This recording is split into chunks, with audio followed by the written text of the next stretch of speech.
복습을 좀 해야 될 것 같아요. 그래서 우리가 전체적으로 연대기적으로 나눈다 그랬어요. 그래서 한 11단계로 나눌 수 있다. 보는 거에 따라서 첫 번째 단계, 우리 지난주에 했던 거 다 기억하시겠죠? 우리 한번 오늘 많이 들어오셨는데, 첫 번째 단계가 뭐라 그랬죠? 첫 번째 시대 단계가 아니고, 그래서 그때를 창조 시대라. 그래, 제1시대. 물론 성경이 무슨 시대라고 이렇게 말한 건 아닌데, 우리가 성경 속을 달려가기 위해서 역사적으로 이렇게 나누는 거예요. 창조 시대는 하나님의 창조, 그 다음에 타락. 밑에는 파란 거로 쓸게요. 왜냐하면 위에하고 아래하고 구분을 좀 하게. 여러분도 집에 계신 분들도요, 지난주에 공부한 거니까 한번 여러분도,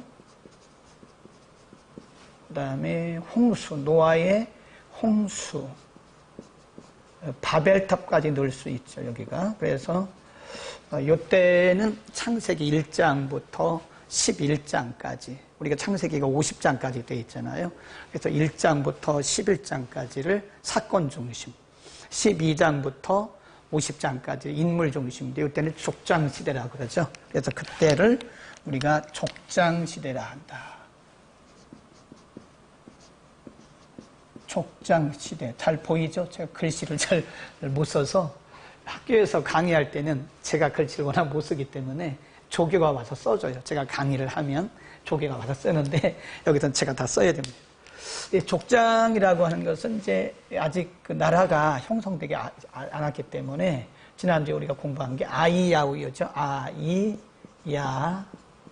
그래서 아는 아브라함, 이삭, 야곱, 요셉. 그래서 이거를 아이야요. 그래서 아브라함도 족장이에요. 그리고 이삭도 야곱도 요셉도 다 족장이다. 이걸 우리가 이제 족장 시대라 그러고요. 그 다음에 이제 오는 것이, 야곱이 자기 가족들을 데리고 요셉이 총리로 있는 애굽으로 가죠. 그래서 그때를 노예 시대, 노예 시대, 한 430년 정도라 그랬죠. 그래서 이때는 애굽에서 430년 동안 노예로 살아갔다. 그래서 노예 시대라고 그러고요. 430년이 찼을 때에 하나님께서 이들을 출애굽을 시켜요. 그래서 요 노예 시대는 어디까지 우리가 보는가 하면, 노예로 살아가는 그 시대, 노예 생활할 때, 그리고 출애굽의 초기까지 보는 거죠. 출애굽 초기까지. 그 다음에 이제 430년이 다 찼을 때 하나님께서 이스라엘 백성들을 이렇게 해방을 시켜요. 모세를 하나님이 훈련을 시켰는데, 모세가 120까지 살았거든요. 이제 참고로 우리가 이제 그런 것들도 알아두면, 하나님이 모세 나이가 120살까지 살았는데, 40년은 모세의 생애를 보면, 40년은 애굽의 왕궁에서 앞으로 지도자가 되어야 되기 때문에, 물론 모세는 몰랐죠. 그게 흰색 분필이 좋겠어요? 흰색 분필이 잘 안 나와서, 40년은 애굽에서 이제 앞으로 지도자로서, 물론 모세는 그것이 지도자 훈련인지 몰랐지만, 지도자로 어쨌든 그 애굽에서 왕자로서 40년 살다가, 40년은 그 미디안 광야에서 그가 광야 생활을 해요. 그래서 사실 이때도 하나님께서 이 모세를 어떤 야성 훈련을, 여기는 지성 훈련이라고 한다면 여기는 야성 훈련을 시켰다. 그러니까 애굽에서 40살까지는 하나님께서 지도자로서의 지성적인 훈련을 시켰다고 한다면, 미디안 광야에서는 야성, 신앙적, 야성적 훈련을 잘 안 나오죠, 이게 흰색이.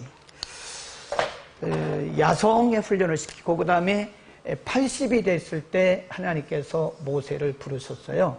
그리고 이때 이제 40년 동안 사역을 하게 되는 거죠. 그래서 그때를 우리가 이제 이걸 지울게요. 그때를 우리가 뭐라 그러냐? 광야 시대라 그럽니다. 광야 시대. 광야 시대. 광야 시대. 이것이 이제 40년인데 정확히 말하면 38년 정도. 이것도 우리가 나중에 이제 공부를 또 하겠지만요. 노란색을 한번 해보라고요. 집에서 보는 분들이 요청사항이 많아요. 노란색? 괜찮습니까? 노란색이 괜찮겠어요? 예. 그래서 이제 광야 시대는 다시 한번 그림을 그려볼게요. 우리가 이제 이렇게 나중에 공부 다 할 거예요. 공부 다 할 건데, 이렇게 됩니다. 여기가 이제 요단강이고, 여기가 사해고, 여기 이제 모압이죠, 모압. 이게 좀 흔들리면 괜찮을 것 같아요. 여기서 이제 애굽은 여기죠. 애굽에서 나와서 이렇게 해서 홍해를 여기를 건너는 거예요. 그래서 쭉 이렇게 오는 거예요. 여기가 마라고 엘림이고 여기가 이제 신광야라고 그래요. 여기가 바로 아랫부분 여기가 시내산입니다. 시내산. 그리고 여기가 이제 가나안 땅에 가나안이 우이니까 가나안 땅에 12명의 정탐꾼을 보내잖아요. 그러니까 여기가 가데스 바네아라 그래요. 그래서 이렇게 해서 다시 이렇게 해서 이렇게 건너 여기 가는 거예요. 이게 이제 모압이거든 여기가. 그러니까 모세가 40년 동안 활동을 했는데 여기서부터 여기죠. 애굽에서 백성들을 끌어서 홍해를 건너서 이렇게 쭉 오고 모압 여기서 이제 죽고 요단강을 건너는 것은 이제 여호수아가 하게 되는 거. 잘 보이는 건가요? 네. 좋습니다. 그래서 이제 이거를 40년이다. 광야 시대. 모세를 중심으로 한다면 이렇게고 이스라엘 백성들이 여기서 이제 헤매게 되는 거죠. 그래서 광야 40년 시대. 그 다음에 이제 광야 시대가 끝나고 나서 이스라엘 백성들이 가나안에 들어가죠. 그래서 이제 그때를 가나안 정복 시대라 그럽니다. 가나안 정복 시대. 이때는 이제 지도자가 여호수아죠. 여호수아가 모세의 뒤를 이어서 하는데 이것도 이제 상식적으로 알아둬야 되는 거예요. 상식적으로 보면 이게 여기가 이렇게 요단강이고 여기가 이렇게 가나안인데 여기는 이스라엘이고 그때는 가나안이라고 했고 지금 이스라엘인데 요단강을 건너서 처음에는 이렇게 중부를 공격을 해서 중부를 점령을 하고요. 그다음에 이제 정복을 하고 그다음에 남부했다가 남부에서 북부로 가요. 그래서 이거를 이렇게 이런 것도 우리가 상식적으로 알아두면 좋아요. 여호수아와 이스라엘 백성들이 가나안을 정복할 때 첫 번째 중부 정복, 두 번째 남부 정복, 다시 올라가서 세 번째 북부를 정복했다. 그렇게 보시면 되고 그 다음에 이제 가나안에 들어가서 살다가 이스라엘 백성들이 하나님의 말씀을 떠나요. 그래서 그때 굉장한 이 불순종도 있었고 그리고 하나님 분명히 시내산에서 이렇게 말씀하셨어요. 가나안에 들어가면 이런 거 하고 이런 거 하지 말라 그랬는데 가나안에 들어가서 말씀을 다 잊어버렸어요. 그러니까 시대가 믿음의 세대가 여호수아 세대가 끝나고 나서 그 다음 세대는 말씀을 다 잊어버렸어요. 그래서 이스라엘 백성들이 왕도 없는 지도자도 없는 여호수아나 모세와 같은 그런 지도자가 없잖아요. 왕도 없잖아요. 그래서 사사라고 하는 것은 원래 장군이라는 뜻입니다. 장군. 왕도 아니고 선지자도 아니고 장군이 군인이 통치하던 시대에 그때를 370년이라 그래요. 그래서 하나님 앞에 지난주에 말씀드렸잖아요. 지난주에 이 사사시대를 보면 불순종하죠. 그러면 하나님이 이들을 징계하시죠. 징계하시면 또 이들이 아프니까 회개하죠. 회개하면 하나님 이들 또 고쳐주세요.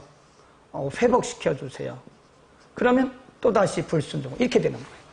이거를 우리가 사이클이라고 그래요. 사이클. 이런 사이클이 이게 이게 이렇게 흔들어야 되는가 봐요. 이 사이클이 7번 들어가요. 이 1170년 동안 불순종, 징계, 회개, 회복. 불순종, 징계, 회개, 회복. 그러니까 얼마나 이스라엘 백성들이 참 무지한 거예요. 하나님이 한 번 기회를 주시면 깨닫고 바로 살아야 되는데 깨닫지 못하고 계속 헤매니까. 그래서 그게 370년 동안 13명. 많게 이제 사무엘까지 사사로 보면 14명입니다. 그래서 그때 사사가 13명에서 14명. 이제 사무엘은 마지막 사사이기도 하지만 또 첫 번째 선지자이기도 해요. 그래서 사무엘은 그 과도기에서 사사 시대에서 왕정 시대로 넘어가는 그 과도기에서 사무엘은 왕은 아니었지만 사사로서 또는 선지자로서 그렇게 활동을 했다. 그렇게 보시면 되고요. 사사 시대가 끝나고 나서 이제 이스라엘 백성들이 하나님 앞에 왕을 구합니다. 다른 나라들은 다 왕이 없는데 우리는 왕이 없다. 그래서 지난주에 말씀드렸잖아요. 사실 하나님께서 그들의 보이지는 않지만 하나님이 그들의 영원한 통치자 왕이시잖아요. 그러니까 이스라엘 백성들이 영적인 눈이 어두우니까요. 보이지는 않지만 그들을 통치하고 계시는 하나님, 영원하신 왕에 대한 불신인 거예요. 그러니까 블레셋처럼 주변에 있는 에돔이나 모압처럼 애굽처럼 우리에게도 왕이 있어야 되겠다. 이제 그래서 왕을 요구하는 거죠. 지금 잘 보이는 거죠? 네. 지금 이제 중간중간 여기 이제 제가 봐가면서 합니다. 여러분이 댓글 남겨주시면 필요대로 제가 하겠습니다. 그래서 다시 그것이 기도가 옳진 않지만 하나님께서 그들에게 왕을 주세요. 통일 왕국 시대라 그래요. 왜 통일이라고 하냐면 그때 나라가 원래는 이제 왕국인데 우리가 역사적으로 통일 왕국이라고 그냥 그렇게 이름을 붙인 거죠. 3명의 왕이 초대 왕이 바로 사울 왕이죠. 요 40년 통치했고요. 그 다음에 두 번째 왕이 다윗 왕이죠. 이것도 40년 통치했죠. 그 다음에 솔로몬 왕이죠. 여기도 40년입니다. 물론 이 사람들이 뭐 자기가 40년을 통치하고 싶다고 해서 40년 통치한 건 아니고요. 하나님께서 그렇게 그들에게 맡겨주신 거예요. 솔로몬이 이제 말년에 가서 뭐 했다고 그랬어요? 타락하잖아요. 거기 보면 뭐 부인들, 뭐 귀빈, 왕비, 또 왕비 외에 첩, 그래가지고 1000명을 둬요. 그러니까 1000명이 각각 다른 우상을 숭배하니까 사실은 솔로몬이 하나님을 기쁘시게 해야 되는데 하나님께 집중을 하지 못해요. 이게 중요한 거예요. 하나님께서 우리 인생들에게 한 부분을 이렇게 여시고 한 부분을 제한했다고. 그 중에 하나가 일부 일처예요. 그래서 한 남자가 여러 여자와 산다면 정신이 혼란스럽겠죠. 집중이 안 되겠죠. 그래서 하나님께서는 일부 일처의 그런 제도, 또 우리의 신앙도 마찬가지고요. 갑자기 지금 꺼졌는데 왜 꺼졌는지. 솔로몬이 제대로 왕으로서의 그 역할을 못하게 되니까 이제 하나님께서 백성들을 위해서 이제 넘겨주게 되는데, 솔로몬이 죽고 나서 솔로몬의 아들 르호보암이라고 하는 사람이 우리 지난주에 공부했죠. 그 왕이 돼요. 왕이 되자마자 백성들에게 물어보기를 내가 아버지를 이어서 왕이 됐는데 내가 어떻게 통치를 했으면 좋겠나 이렇게 물어보니까 그것도 좀 이렇게 제대로 지혜가 있고 지식이 있고 경험이 있는 분들에게 물어보기는 했지만 처음에 이제 물어보고 연세 드신 분들에게 물어보고 그다음에 젊은 분들에게 물어보니까 젊은 청년들이 박력 있게 당신 아버지는 이만큼 백성들을 통치했지만 그렇게 하지 말고 더 세게 해라. 박력 있게 해라. 결국은 르호보암이 그 청년들의 말을 듣고 백성들을 박력 있게 강압적으로 다스리니까 10지파가 다 떠났어요. 2지파 빼놓고는. 그래서 나라가 갈라지면서 남한국은 유다라고 말을 하게 되고, 또 북왕국은 이 느밧의 아들 여로보암이라고 하는 사람이 있어요.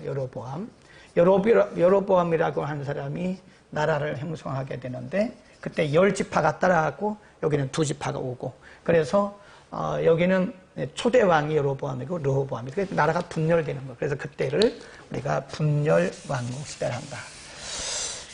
다시 한번 우리가 지금 복습을 하고 있는 겁니다. 분열 왕국 시대. 이 분열 왕국 시대는 우리가 꼭 기억해야 할 부분들이 있다고 그랬어요. 조금 더 다시 쓸게요. 이거는 다시 써야 됩니다. 분열 왕국 시대에 우리가 꼭 기억해야 할 것이 상식적으로 알아야 되는데요. 북을 우리가 이스라엘이라고 그러고 수도는 사마리아예요. 요한복음 4장에 보면 그 예수님께서 사마리아 지역에 가시잖아요. 거기 이제 그 당시는 북왕국입니다.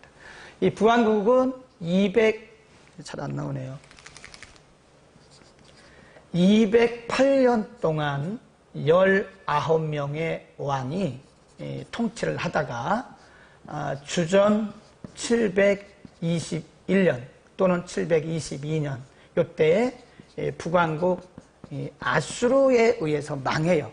그래서 그 뒤부터는 성경에 이스라엘에 대한 얘기가 없어요. 망했어요. 끝났어요. 그것이 이 주전 721년 아수르에 의해서 그런 거다. 그 다음에 남왕국은 남왕국 유다는 물론 여기 수도는 예루살렘이죠. 예루살렘. 근데 이 나라는 조금 더 길게 보존이 됐죠. 그래서 344년 혹은 343년간 20명의 왕이 통치를 했어요. 그러다가 주전 586년, 여기는 망한 게 아니고 이제 뒤에 다시 우리가 공부를 하는데 바벨론의 포로가 돼요. 바벨론 포로. 잘 안 나오죠. 이렇게 흔들어야 되는데. 어쨌든 요거를 잘 기억하셔야 됩니다. 누가 물어보면 답을 잘 할 수 있어야 돼요. 그래서 북왕국을 이스라엘이라 한다. 수도는 사마리아였다. 208년 19명이 통치하다가 주전 721년에 저 북쪽에 있는 아수르에 의해서 망했다. 남왕국은 초대왕이 르호보암이었는데 수도를 이름을 유다라고 그러고 수도를 예루살렘으로 한다. 여기는 20명의 왕이 343년 동안 통치하다가 주전 586년에 바벨론에 의해서 포로가 됐다. 이 굉장히 중요한 역사적인 배경을 우리가 알아야 되고요. 지우고요. 그 다음에 필기를 못하신 분은 나중에 다시 동영상을 한번 보시면 되겠습니다. 그래서 그렇게 분열되다가 결국은 이제 위는 망했고 아래는 이제 포로가 되잖아요. 이 시기가 굉장히 중요해요. 이때 성경이 굉장히 많이 기록이 됐어요. 바벨론 포로 시대라고 얘기를 합니다. 주전 586년에 바벨론에 의해서, 바벨론은 어디냐면 여기가 이제 예루살렘이죠. 바벨론은 이쪽입니다. 오늘날의 중동이에요. 중동.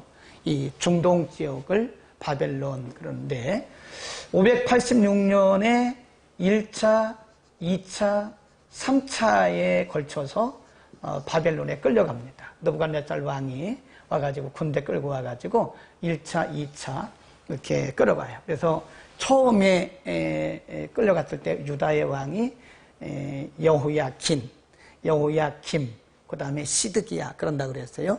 여호야kim, 시드기야. 세 번에 걸쳐서 포로가 되고요. 그 다음에 이제 우리가 지난주에 말씀 안 드렸던 것 중에 하나가 뭐냐면 이제 3차에 걸쳐서 바벨론의 포로가 되어 가잖아요. 근데 이사야 선지자를 통해서도 말씀하셨고 또 예레미야 선지자를 통해서도 하나님이 말씀하시기를 일단 때가 되면 너희가 그동안의 기회를 주었어도 너희가 안 들었으니까 이제 때가 되면 너희는 끌려가라. 굉장히 중요한 얘기예요, 여러분. 하나님이 우리를 징계하실 때는요, 징계 전에 반드시 하나님의 경고가 있습니다. 경고. 유다 백성들 같은 경우는 하나님이 수없이 경고하셨어요. 이사야를 통해서 경고하시죠. 예레미야를 통해서 경고하시죠. 여러 번 경고했는데 유다 백성들이 안 들어요. 그러니까 결국은 이제 하나님의 원한대로 징계를 하시는데, 그때의 이사야를 통해서 하신 말씀이 그때가 되면 너희는 순순히 끌려가라. 순순히 가라 그런 거예요. 순순히 끌려가라. 그러니까 잘 들으셔야 돼요. 하나님이 징계하시기 전에는 우리에게 경고를 하시는데 경고를 안 듣잖아요. 그러면 하나님이 원한 대로 우리에게 징계를 하세요. 그때 징계 안 받으려고 발버둥 쳐야 소용없어요. 네. 그런데 일부가 그때 분명히 때가 되어서 너희가 바벨론에 끌려가거든 가라. 애굽으로 도망치지 말라 그랬거든요. 근데 이사야서에 보면 애굽으로 도움을 구하라고 하는 자는 저주를 받는다고 말씀하셨어요. 근데 애굽으로 가지 말라는 거예요. 어디로 가라는 거예요? 그냥 끌려가라는 거예요. 근데 그때의 일부의 사람들이 1차, 2차 요 사이에 일부의 사람들이 도망쳤어요. 그게 어디냐면 사마리아예요. 사마리아. 아까 말씀드렸잖아요. 이렇게 했잖아요. 그래서 이 북왕국 수도가 사마리아예요. 여기는 예루살렘이잖아요. 예루살렘. 대부분 다 끌려갔는데 일부의 사람들이 그 말씀을 무시하고 사마리아로 도망을 가요. 네. 다른 사람들은 다 지금 어디로 갔어요? 바벨론에 포로 갔잖아요. 바벨론에. 그런데 일부의 사람들이 사마리아로 도망가요. 나중에 70년 바벨론 생활이 끝나고 나서 보니까 이 사람들은 여기서 있던 이방인들과 피가 섞였어요. 그래서 요한복음 4장에 보면요. 요한복음에 보면 예수님께서 예루살렘에서 갈릴리로 올라가시는데 길이 두 군데가 있거든요. 근데 보통 사람들은 이쪽 요단강 건너서 가고 예수님은 이렇게 킹스웨이라고 그래서 왕의 도로를 따라가지고 중앙산 쪽 올라가는데 그때 바로 사마리아 성 야곱의 우물가, 수가성, 사마리아에 있는 수가성 야곱의 우물가에서 한 여인을 만나요. 예수님께서 여기 가신 거에 대해서 말씀하면서 많은 사람들이 그것을 비난했어요. 왜냐하면 이 사람들을 이방인으로 보는 거예요. 왜 이방인으로? 원래 이 사람들은요, 유대인이에요. 유대인인데 이 남왕국이 바벨론에 끌려갈 때 이 사람들이 도망갔잖아요. 70년 포로 생활 끝나고 와서 보니까 이 사람들이 원래 있는 이방인들하고 피가 섞였어요. 그게 혼혈이 된 거예요. 혼혈. 네. 혼혈. 그래서 혼혈이에요. 혼혈. 그래서 예수님 당시에 원래 이 사람들도 유대인인데 그때 도망가서 그때 피가 섞인 거예요. 혼혈이 된 거예요. 그래서 이 사람들을 이방인으로 얘기하는 거예요. 이해하시겠죠? 이런 역사적인 배경을 우리가 알아야 성경이 풀어지는 겁니다. 사마리아는 이때 도망간 거예요. 도망갔다가 거기서 피가 섞여서 그래서 이 정통파 유대인들이 그들을 이방인으로 한다. 전에서 586년에 끌려갔다가 70년 동안 살고 하나님의 때가 되니까 또 이들을 보내실 때도요. 그 참 하나님이 희한하신 게 1차, 2차, 3차로 이들을 돌아오게 귀환을 시켜요. 반드시 기억해야 된다 그랬죠. 1차 돌아와서 한 것이 뭐냐면 성전을 재건했어요. 2차 돌아와서 이때는 수룹바벨, 여호수아를 중심으로 하고 이때는 느헤미야를 중심으로 해서 성벽 재건했다. 이건 52일 만에 끝났죠. 이건 한 20년 걸렸고요. 그 다음에 한 것이 영적 부흥운동. 성전만 재건하면 뭐하나요? 그리고 성벽만 재건하면 뭐하나요? 영적 부흥이 일어나야 되잖아요. 그래서 그때 하나님이 보내신 사람이 바로 에스라예요. 에스라, 여기는 느헤미야, 여기는 수룹바벨.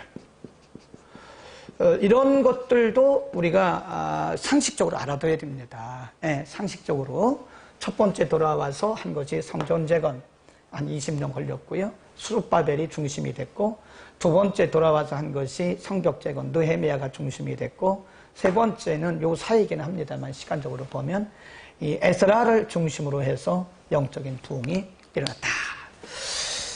너무 자세하게 알려드리죠. 이 정도는 알아야 됩니다. 우리가 참고적으로 지우겠습니다. 여기. 그리고 이제 마지막 시대라고 할 수 있는 것이 포로에서 귀환을 합니다. 이것이 1차, 2차, 3차에서 하는데 이때 기록된 성경. 자, 이렇게 해서 이제 지난 시간까지 우리가 공부했던 내용들을 잘 보이죠? 잘 보이시면, 잘 보이신다고 댓글을 아무나 남겨주시면 되겠고요. 이제 중요한 거가 이제 오늘 남았어요. 오늘 공부할 것이 뭐냐면, 우리는 지우면 안 됩니다. 집에 계신 분들도 한번 그 A4 용지 빈 종이를 놓고 한번 노트를 하면서 한번 보세요. 굉장히 중요한 부분을 지금부터 공부를 하겠습니다. 이렇게 해놓고요. 이거는 이제 우리가 성경을 역사적인 배경, historical background라고 그러는데, 성경을 역사적인 배경을 가지고 시대별로 이렇게 연대적으로 이해를 하기 위해서 만든 표고요. 요즘에 보면 그 두란노에서도 나왔고요, 생명의 말씀사에서 나왔고요, 연대기 성경이라는 게 있어요. 혹시 여러분 가운데 연대기 성경을 사서 보실 수 있으면 요대로 돼 있어요. 요대로 연대기 성경. 저도 샀는데 연대기 성경이 있어요. 그래서 연대기란 말은 그 시대적 조교, 그 시대적 단계에 따라서 기록된데 연대기 성경이라는 게 있습니다. 여기에 맞게 지금부터 공부하는 것을 거기에 딱딱 이제 맞춰놨더라고요. 자, 이제 잘 보세요. 우리가 이제 성경을 구분을 하면요, 구약, 신약은 다음에 할 거고요. 구약 성경을 우리가 이제 전체가 39권이잖아요. 39권. 39권인데, 요거를 이제 쭉 나눠요. 네 구분을 합니다. 이거를 뭐라고 하냐면, 장르별, 장르.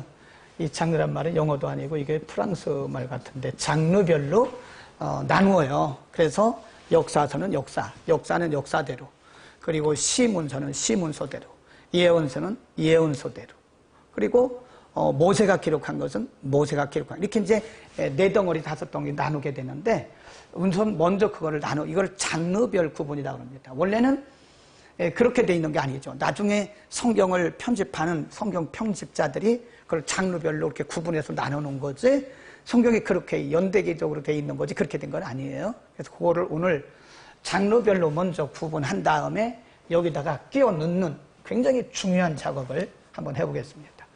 그래서 모세가, 우리가 구약 성경 맨 앞에 보면 모세가 기록한 5권의 성경이 있어요.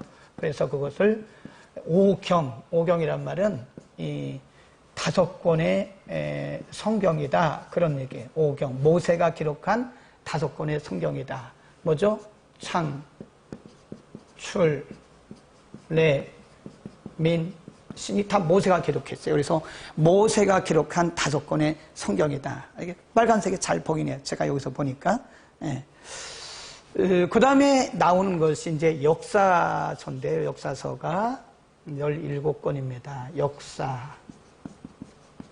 이건 이제 역사, 말 그대로 역사서인데, 이것이 17권. 여기가 5책이라고 합니다. 5권.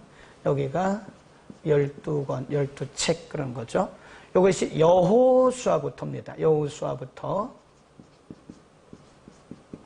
사사기, 룻기, 이걸 다 여러분도 쓰세요. 거기서 집에서. 사무엘 상하. 그 다음에 열왕기 상하, 열왕기 하. 그 다음에 역대상, 역대하, 에스라, 그 다음에 느헤미야,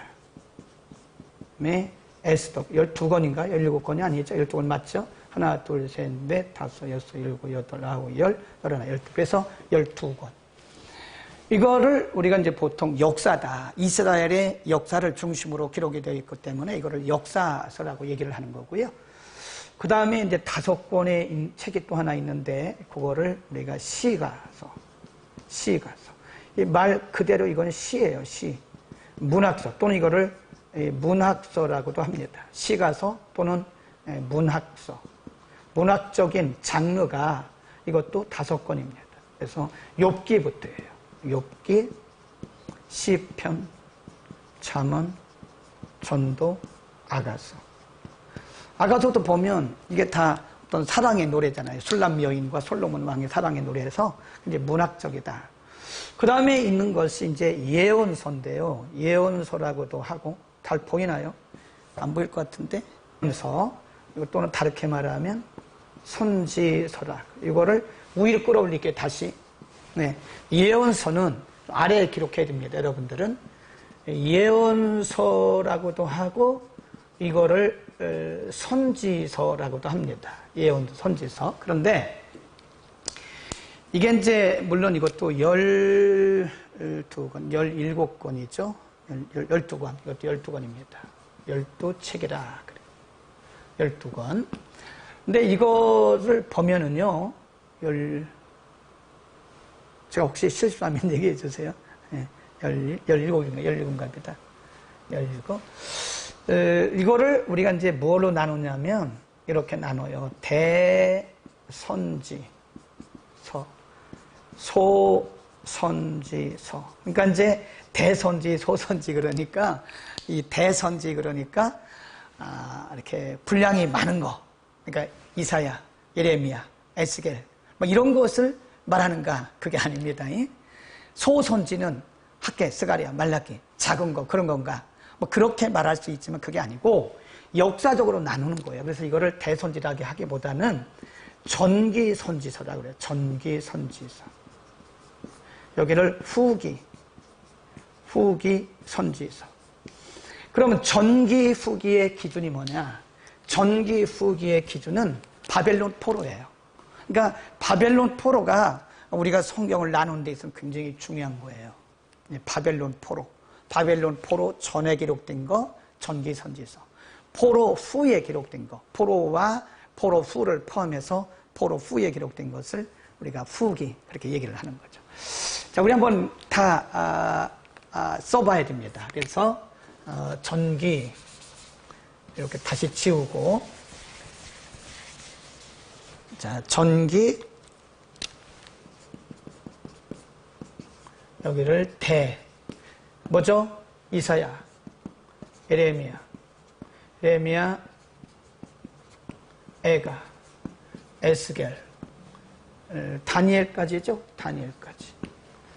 하나, 둘, 셋, 넷, 다섯. 이거를 물론 역사적으로 조금 빗나간 부분이 있기는 해요. 나중에 다시 설명하고요. 그 다음에 후기. 이거를 소선지서라 한다. 이거는 호세아부터 시작하는 거죠. 호세아부터 시작해가지고 말라기까지. 자, 이제 이렇게 해놓고요. 이제 다 끼워 넣는 작업을 좀 하겠습니다. 우리 그거 들어가기 전에 이 창세기부터 말라기까지 우리가 그 옛날에 우리 주일학교 다닐 때 외웠던 거 있어요. 창세기, 출애굽기, 레위. 이거 한번 다 해보겠습니다. 집에 계신 분들 준비되셨죠? 그 히브리 사람들은요, 그 애들이 공부를 할 때 리듬을 맞춥니다. 리듬을 맞추면서 이렇게 공부를 하면 이게 이 뇌에 잘 기억이 된다 그래요. 그래서 그 랍비들하고 히브리 사람들 공부하는 거 보면 이렇게 흔들어 가면 합니다. 창세기, 출애굽기, 레위기 이렇게 한다는 거예요. 제가 이스라엘에 있을 때 그 통곡의 벽에 옆에 보면요, 그 우리처럼 이렇게 학당이 있어요. 학당, 랍비 학당. 랍비 학당인데 그 랍비 학당에 가 보면 전 세계에서 온 외국인 관광객들을 위해서 거기서 랍비들이 아이들을 이렇게 모아놓고 수업을 해요. 수업하는 걸 볼 수 있는데, 수업하는 걸 보면 이렇게 흔들어가면서 합니다. 이렇게 탈무드 같은 거 외우게 시키는데 이렇게 흔들어가면서 창세기부터 하겠습니다.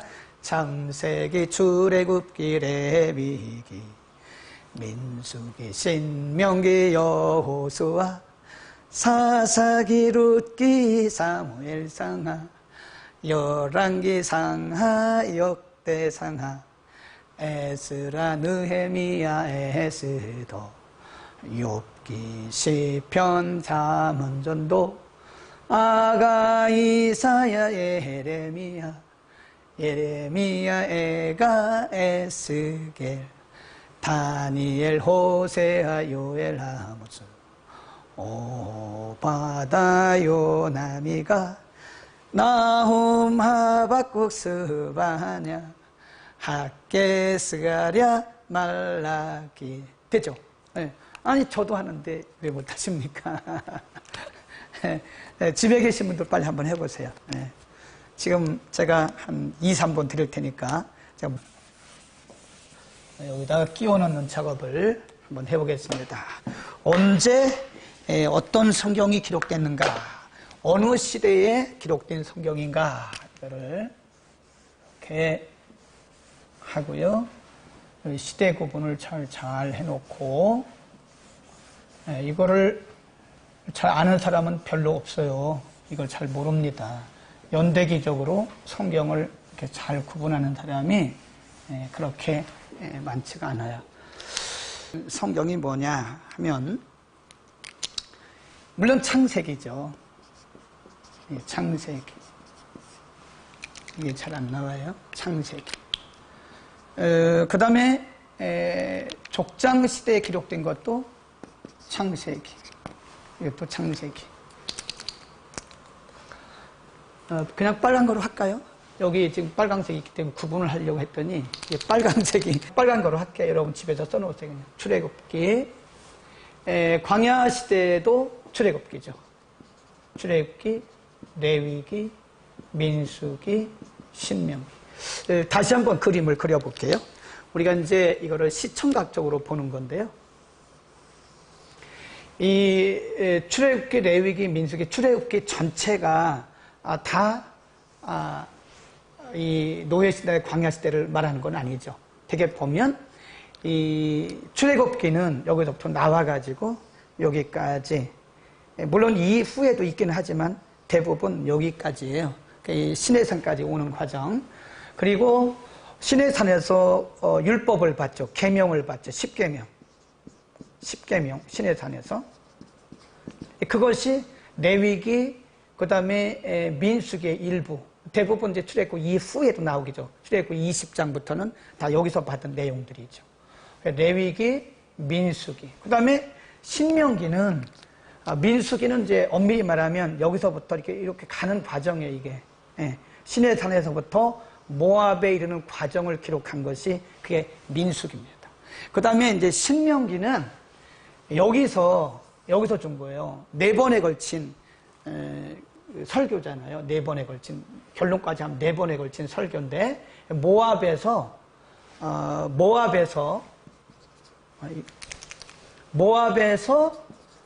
모세가 한 설교입니다. 이 신이란 말은요, 영어로 디트로노미라고 그러는데, 이 디트로노미란 말은 반복한다는 뜻이에요. 그래서 여기서 잘 기억하셔야 돼요. 신명기란 말은 그 뜻 자체가 디트로노미라는데, 디트로노미란 말은 반복한다는 뜻이에요. 여기서 하나님께서 모세를 통해서 시내산에서 주신 말씀을 여기서 반복해서 설교를 통해서 가르쳐요. 그게 신명기예요. 그게 디트로노미입니다. 이해하시겠죠? 그렇게 이해를 하시면 되고요.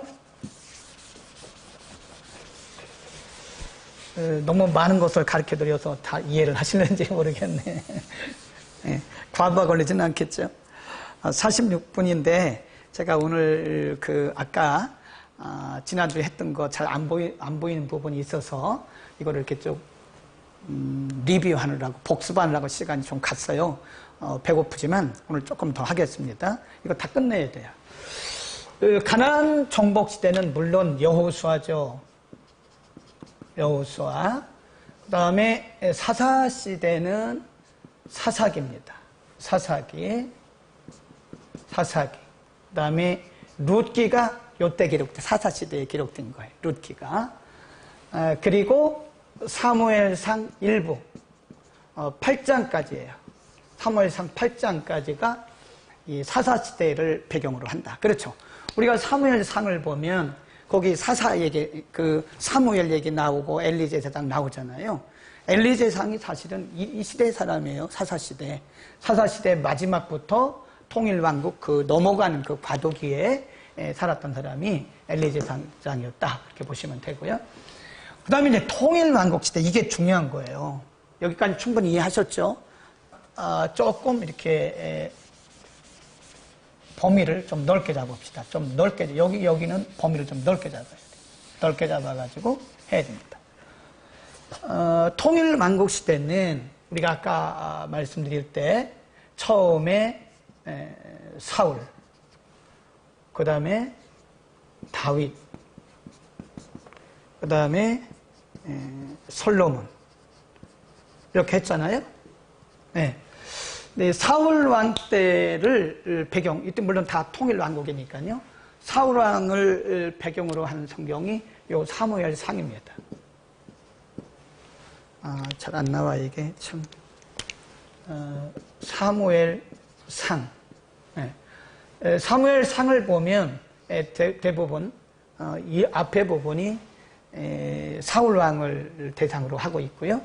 그 다음에 여기가 이제 열왕기상의 일부, 열왕기상 한 8장 정도까지 일부가 사울 왕에 대해서 기록을 하고 있고요. 그 다음에 이제 다윗 시대에 기록된 성경이 굉장히 많습니다. 그래서 열왕기상 9장부터 시작되는데 열왕기상 일부, 열왕기상 후반부, 그 다음에 열왕기하, 그 다음에 역대상입니다. 역대상. 그 다음에 시편입니다. 시편. 열왕기상 후반부, 열왕기하, 그 다음에 역대상, 시편 여기까지 이렇게 보시면 되죠. 자, 여기서 우리가 잠깐 그 열왕기상하하고 역대상하를 우리가 이제 구분하는 거를 알아야 되는데요. 우리가 성경을 보면 열왕기상, 그 다음에 열왕기하, 그 다음에 역대상, 역대하가 이게 다 같은 내용입니다. 같은 내용이에요.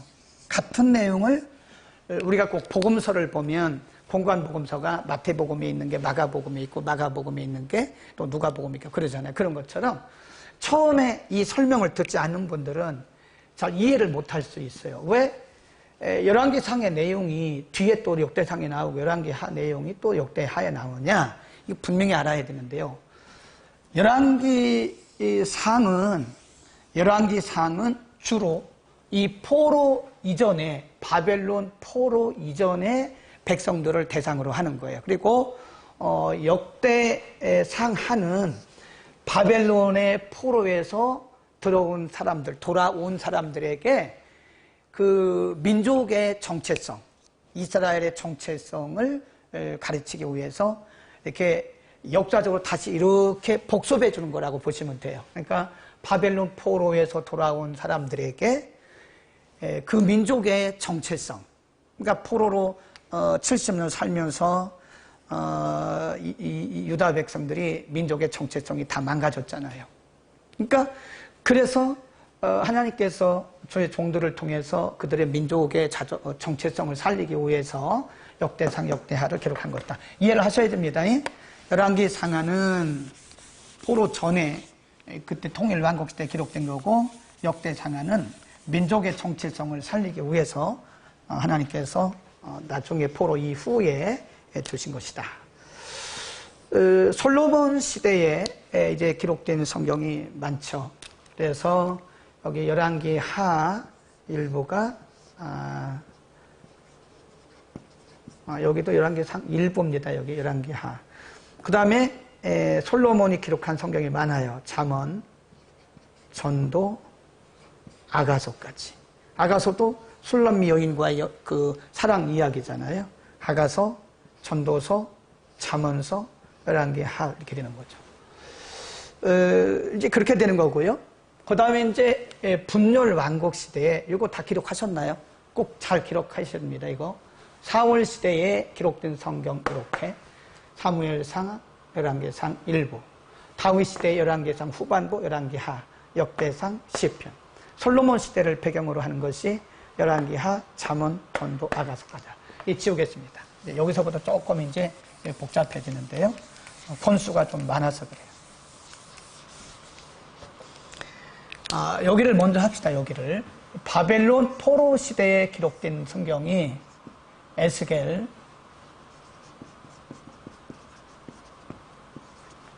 다니엘입니다.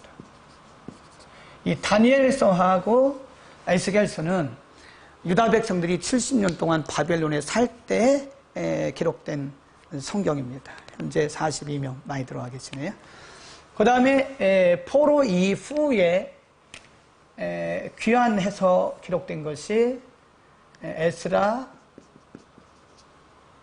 느헤미야는 아까 저쪽이라고 그랬었죠. 에스라, 그 다음에 연대기병으로 느헤미야, 그런 거 학개, 그 다음에 스가랴, 말라기,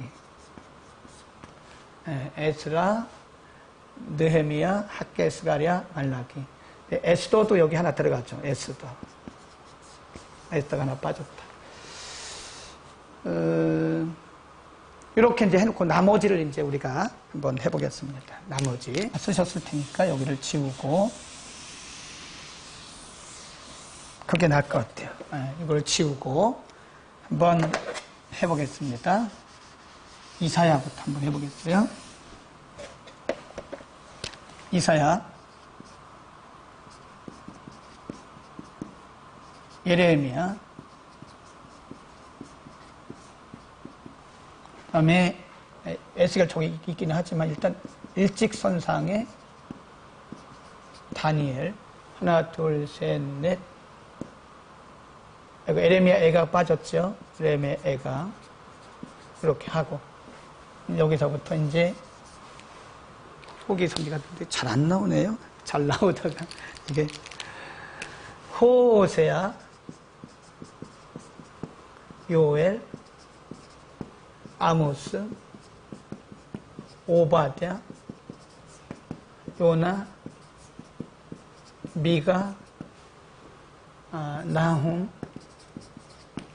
하박국, 스가랴죠. 스가랴, 학개, 여기 스바냐입니다. 학개, 스가랴, 말라키. 그러니까 호세야, 다니엘, 요엘, 아모스, 오바댜, 요나, 미가, 나훔, 하박국, 스바냐, 학개, 스가랴, 말라키. 됐어요. 자, 그러면 이제 이게 중요한데요. 이 부분은 이제 대선지서니까 다 유다 백성들을 하고, 여기 에스겔, 다니엘서는 저쪽에 바벨론 포로 시대에 기록된 거라고 이제 이미 다 얘기했고요.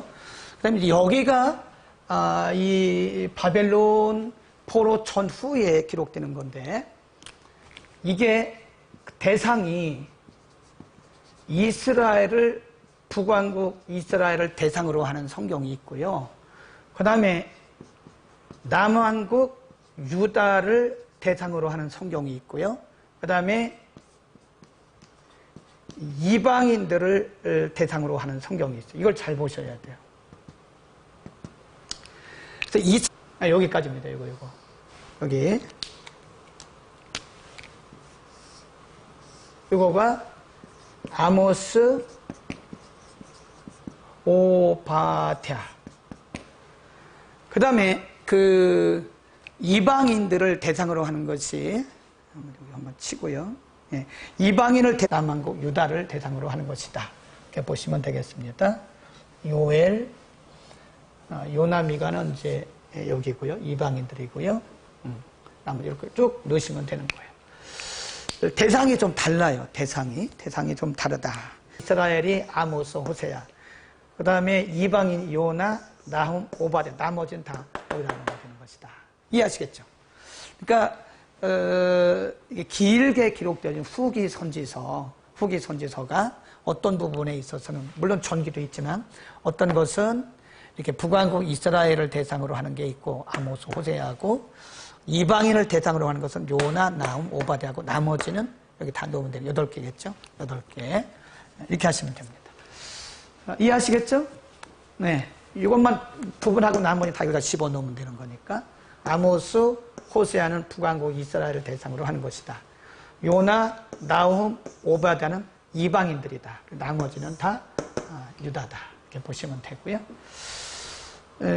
이렇게 해서 한번 넣어봤는데요. 잘 보이는지 모르겠네. 화면에 잘 보이나요? 아랫부분이 끊겼나요? 예. 다행히 끊기지 않았네요. 카메라를 위에서 이렇게 찍으니까 잘 된 것 같아요. 이렇게 해서 이제 그 연대기적으로 성경을 갖다가 끼워 넣는 부분을 공부를 했습니다. 여기까지는 별로 어렵지 않고요. 이 통일 왕국 시대에서 사울 시대, 다윗 시대, 솔로몬 시대 어떤 성경이 기록됐는가? 분열 왕국 시대에서 여기에 12권이 있는데 그 중에서 이스라엘을 중심으로 대상으로 한 것이 2권, 이방인을 대상으로 한 것이 요나, 나훔, 오바댜 3권, 나머지는 여기 들어가는 거고, 여기는 이제 귀한 이후에 기록된 거, 에스라, 또 느헤미야, 학개, 스가랴, 말라기, 에스더까지. 에스더 같은 경우는요, 이렇게 보시면 돼요. 아까 끌려갈 때 바벨론으로 끌려갈 때 바벨론으로 가지 않고 어디로 갔다 그랬어요? 사마리아로 갔다 그랬어요. 사마리아. 그 사람들이 이제 사마리아 이방인이 된 거고요. 올 때도 마찬가지예요. 올 때도 1, 2, 3차에 오게 되는데 이렇게 다시 귀환을 하게 되는데 1차 오고 2차 올 사이에 요 사이에 나머지 부분들이 이 수산궁이라고 하는 곳에 수산성에 머물게 돼요. 그때 기록된 것이 바로 에스더다. 그렇게 보시면 돼요. 수산성. 1차 오고 2차 귀환하기 전에 그 사이에 수산궁으로 가서 살던 사람들에 대한 이야기, 그것이 바로 에스더서다. 그렇게 보시면 됩니다. 에스라는 영적 부흥 운동에 대한 거고, 느헤미야는 성벽 재건 운동에 대한 것이고요. 그 다음에 아까 우리가 했던 거 또 하나 있죠. 에스라가 거기 같이 포함되어 있구나. 느헤미야 이렇게 했습니다.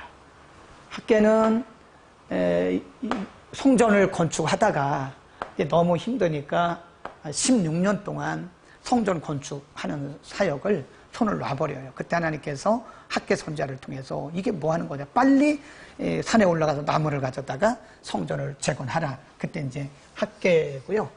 스가랴는 그때 다시 재건되어질 그 성전의 모양을 미리 환상을 통해서 보여주신 것이다.